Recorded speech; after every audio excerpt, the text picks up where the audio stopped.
بسم الله الرحمن الرحيم نحمده ونصلي ونسلم على رسوله الكريم وعلى آله وصحبه أجمعين. Dear viewers, welcome back. Assalamu alaikum wa rahmatullahi wa barakatuhu. And the weather here is beautiful in Islamabad. The birds are chirping, the blooms are blossoming, and Islamabad's absolutely awesome at this time of the year. I urge every one of you to visit. This is the best time. March, April, these are the best months of spring.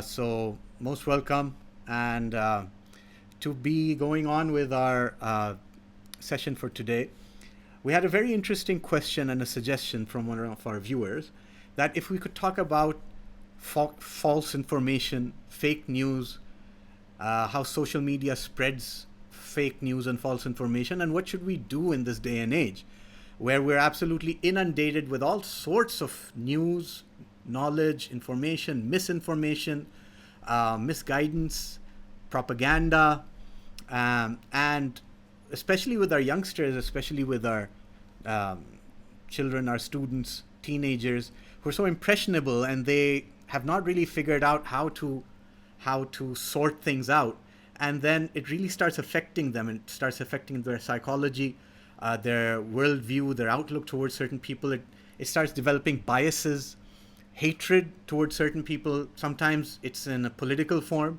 that one party members creating hatred for the other, and so two brothers might start hating each other because of that, or in terms of sects, or there are many other ways.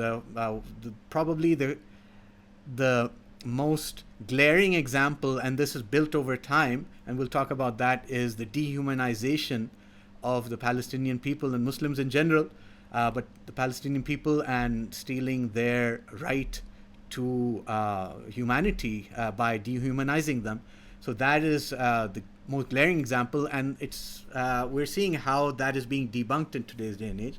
But it is still pretty much what has absolutely enslaved the minds of most of the West.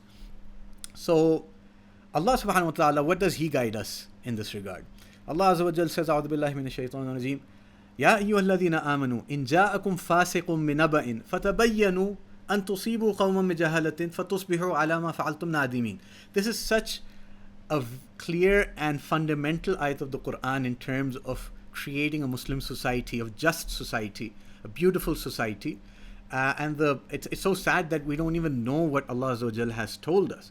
And in very categorical terms, Allah subhanahu wa ta'ala says that if a fasiq comes to you with any sort of news, any sort of report, any sort of rumor, then fatabayyanu, clarify, verify before you take any step, and then you will regret taking those steps based on that false news, that fake news. And honestly, the majority of news sources in today's day and age, whether they are general media, whether that would be social media, print media as in newspapers and magazines, electronic media such as television, radio, or any other sort of media, or they might be personal sources, friends, neighbors, family members, etc., school members, people in your university, people at your workplace. Most of the sources today would be considered fasiq if you really look into the meaning of the word fasiq. Most people would not qualify to be giving you news unverified. That is the truth. That is the dark and sad truth. Therefore, you have to treat almost all information as being delivered by fasiq, and all information should be going through this check that Allah subhanahu wa ta'ala is telling us. And you see, what happens is media is a machine for manipulation of thought and opinion.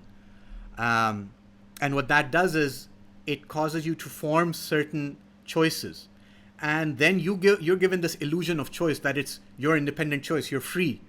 But you're not free. You have been actually programmed into making that choice. And at the same time, you're fooled into thinking you're free. And then people who have made alternate choices, which are in obedience to Allah subhanahu wa ta'ala, you even laugh at them and you think that they are enslaved and we are free. But actually, people who are inundated with media, they're the ones who are enslaved. They have no control over their thoughts and their minds, and or their biases. It's already been programmed because it's what you're allowing to go inside you. What you're allowing, you don't consciously listen to news. It forms your opinions. It will make you react. That is how it's designed. And there's an excellent book I would highly recommend called "Amusing Ourselves to Death," and by Neil Postman. And it's a great write, and it really opens your eyes. But I'm digressing. So we have to be careful of the role that media is playing. And let me tell you what that ends up happening.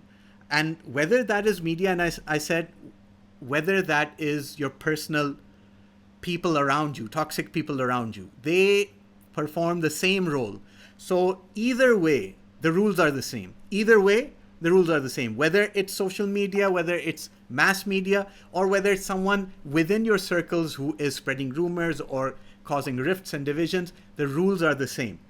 There was a very famous story when I was a child that we'd heard about two buffaloes, wild buffaloes. So wild buffaloes are very dangerous animals actually, and they can actually severely injure a lion if a lion is hunting. So they pack together and they fight back against the lion. This is what happens in the African plains. So one of the buffaloes was light-skinned and the other was dark-skinned, and they were the best of friends. They lived together. They did everything together. They were like blood. They were this close.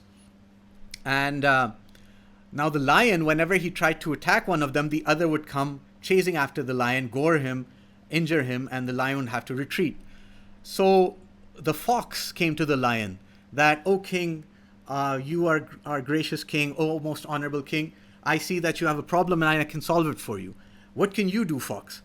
And the fox says that what I can do is just leave it to me. And don't worry, the next time when I tell you, you can go ahead and attack any of the buffaloes and you will not be repelled by the other. So the lion waits, and the fox, what it does is goes to one of them and says, "You know what the other said about you the other day? He said that you're only safe because of him, and you're actually a weakling." And so he starts spreading these. He starts. This is called namima in Arabic, chughul khori in Urdu, and backbiting in English. So this is what he starts doing, and he goes to the other one and does the same thing. So he causes this rift and this animosity and hatred between these two best friends who are there to defend each other, through thick and thin. And once his plan is successful and they don't want to even see each other, so then the fox tells the lion that, "Go ahead, you can attack now." And when the lion attacks one of them, he screams for the other, but the other doesn't show up. And the lion is able to kill one of them. And then after a few days, when the lion is hungry again, he attacks the dark one. And now the dark one, he just submits to the lion. And so the lion says, "What, aren't you going to fight me back? I'm going to kill you." So he says that, "I was already killed the day you killed my brother." And in fact, he says, "I was already killed the day the fox put rancor and hatred for my brother in my heart." So this is what media does. So you have to be very careful about this. And how does it do it? Repetition of false narratives. The same false narrative will be repeated again and again. And there's this other story. I love telling stories, so I hope we learn from these stories. There was this old man, and he's taking this goat towards the market. He's a farm, he lives in the village, and he goes towards the market to sell this goat. And there are these four ruffians, these good-for-nothings, hoodlums, in the village, and they say that, "Look, we're going to trick this man and we're going to take his goat from him." So they hatch a plan. So one of them stands at one of the intersections and he's like, "Hey uncle, how are you doing? Lovely dog you have over there." And the uncle says, "Are you crazy? That looks like a dog to you, it's a goat." So he starts laughing. Okay, uncle, if that's what you say, I mean, if that looks like a goat to you, I mean, fine, maybe, okay, uncle, that's okay. Now what he's done is planted that seed of doubt. And even though there's still denial, there's still some reality to this, right? But he's actually altering the reality. The second one is standing a while down the road. And he says, hey, uncle, how are you doing? Assalamu alaikum. And wow, that's a big dog. And now the uncle starts really doubting. He's like, what do you mean it's a dog? It's a goat.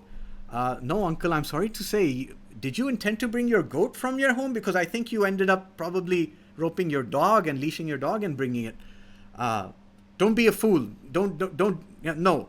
And he starts walking along. The third one, of course, has the same plan, says to him that, hey, uncle, this dog, which breed is it? And are you willing to sell it? Or can I pet it? And he's like, this is not a dog, it's a goat. Uncle, it's a dog. What's wrong with you? Maybe you should not be walking in the sun so long. Maybe you should be visiting a doctor. And by the time he gets to the fourth one, the fourth one says, hey, uncle, lovely dog. He's like, here, you keep him. I don't want a dog. So this is how media works. Repetition of false narratives that get implanted in your mind, make you doubt your own reality, make you delusional, and you don't even understand this is happening. They don't tell you how it is. And that's how personal toxic relations work the same way. So both have the same rules. I keep repeating that. So even a single wrong report, let alone repetitive repetition of false narratives, a single wrong report does the intended damage. And they intend to do this damage. There's no wrong report. Everyone knows what they're doing. So for the example that I have is when 9/11 occurred, and we were in the United States, and the first footage they showed was some Palestinians cheering in either Gaza or the West Bank, and what they were actually cheering about was some other video. There was some wedding or there was some other celebratory event that they were happy about. And so they took that footage, and every CNN, Fox, whatever, everyone had this. And then they started backtracking. After the damage was done, the initial injection was injected into the minds of everyone that, look, they're celebrating this disaster. And then the next day, oh, we apologize for this and that, but the damage is already done. And another person, Donald Trump, in his initial campaign, he did this masterfully. He would say a lie, which they said, we call them alternate truths. It's not a lie, it's an alternate truth. So they have another word for lying.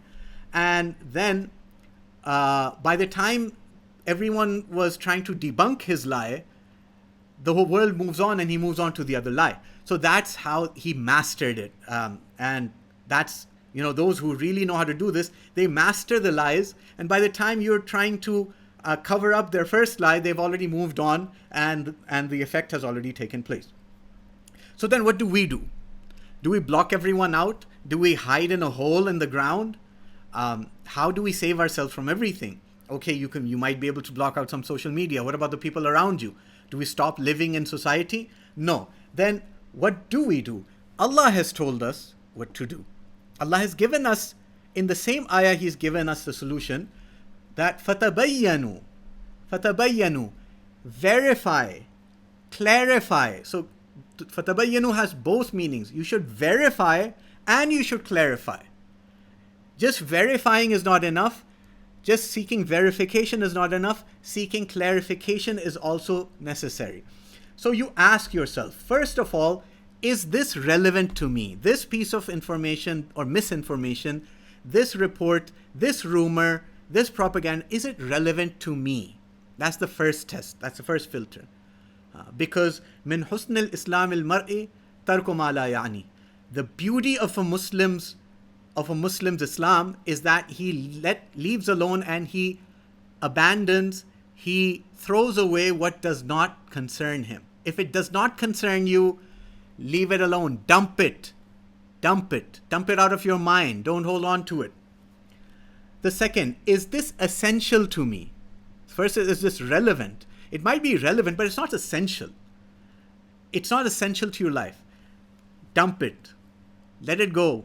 Don't think about it. Don't even listen to it. Don't play that video. Turn it off. Don't look at that news report. Don't listen to that person. Don't answer that person in the group or on Twitter or on Instagram or Facebook or whatever. Don't answer. It's not essential. It's not essential. Do more important things. Don't waste your time. Don't listen. Don't pay attention. Your attention is very precious. Don't pay it to someone who doesn't deserve it. Okay, so it's relevant. It is essential. How credible is the source? Did you look into the credibility of the source? How reliable are they? How credible are they? How often do they speak the truth? How often do they lie? How often do they not know what they're talking about? And that is where the crucible comes, and you will most probably figure out that most people are not credible, and you will start ignoring things. You will be able to ignore things. Don't try to find out another thing, tajassus. Don't go into tajassus. La tajassasu. What happened there? That news report, this news report, and you want to go into the depth of things. No. This means you don't have a life. That means you don't have a purpose in life. If you're so concerned and involved in other people's minor and minute affairs, in gossip and in celebrity, what did she wear on the Oscars or whatever it is, how pathetic is your own life that you have no reason to live except for the tajassus, spying into and becoming a peeping Tom into other useless people's lives. Stop it. Help yourself, or get help if you have to. And I'm not even joking about that. If you need to see someone, then see someone. If you need to see have a counseling session, psychologist, go ahead. I encourage that. Then, does it potentially damage a person or a people's reputation? Meaning the news report that is being spread, does it actually harm a person's reputation? If it does, don't forward it, don't listen to it, don't think about it. Once again, I will give the Palestinian example. Dehumanization of Muslims and Palestinians in particular, this has become a trend in Western media especially, so not to even consider them human. So it damages a people, and then the repercussions happen. How impartial is this source? Do they have any previously known biases? So media sources, news sources, Twitter sources, how partial or impartial are they? Do they have biases? Are they leaning towards a certain direction, towards a certain political party, towards a certain ideology, etc.? And maybe they're trying to just, create news where there isn't any. Are there any pressures or compulsions being applied to this source? Maybe from higher authorities, maybe from lobbies, maybe from shadow governments or the government or whatever, or maybe do they have any motivation for doing this? Why are they giving you this information or this misinformation? What is their angle? What is their agenda? Are they benefiting in a certain way? All news outlets benefit by more sensationalized news, more news that causes controversy, because then it generates more ads, more revenue, more clicks. So more clicks, more likes, more revenue, more forwards is enough of a reason for people to spread lies. So therefore, you have to be careful and see what is their angle, what is their agenda for giving you this information. Sometimes it's very honest and very sincere. But for example, Sayyidina Musa alayhi salam, when a man came to him and said that, Musa, you should escape from this place because there are people from Pharaoh, they want to arrest you and punish you for the man that you accidentally killed the other day. And I'm only giving you this information, this news, so that you may save yourself. I am a well-wisher. I'm only wishing the best for you. So sometimes people are wishing the best for us. How can you verify this claim, report, or information? If you cannot verify the claim, report, or information, let it go. Don't talk about it. Don't spread it. Don't be the cause of problems. Or even if you can verify, Can you clarify from anyone else in the news report that has been blamed or accused or involved, knowingly or unknowingly? Can you go to them and seek their side of the story? If you cannot, then this is false information, this is fake news, even if it is true. Dump it, reject it, disregard it. Delay informing a judgment or taking any action. Delay it. Don't do things in haste. Don't say things in haste. Don't post in haste. Don't reply in haste. This includes spreading the news, forwarding, viral, whatever. Don't forward anything until it is verified and clarified. Otherwise, you will be committing a major sin. And do not react negatively until it's verified and clarified. Delay your action, delay your response as much as possible, so that at that time you might be fuming, you might be emotional, you might say things which you did not want to say maybe an hour later, maybe a day later. Give yourself time. Don't answer. Don't reply. Trust me, that is the strongest thing you can do. And don't paint yourself in a corner. فَتُصْبِحُوا عَلَى مَا فَعَلْتُمْ نَادِمِينَ. So don't put yourself in a situation where you cannot, undo the damage you have done. So maybe you react to a certain person's news and you go and you attack someone, or you attack their identity, or whatever it is. And then later you're like, oh, that was not true. And now you can't even backtrack. You can't undo the damage you did. You can't take the words back that came out of your mouth.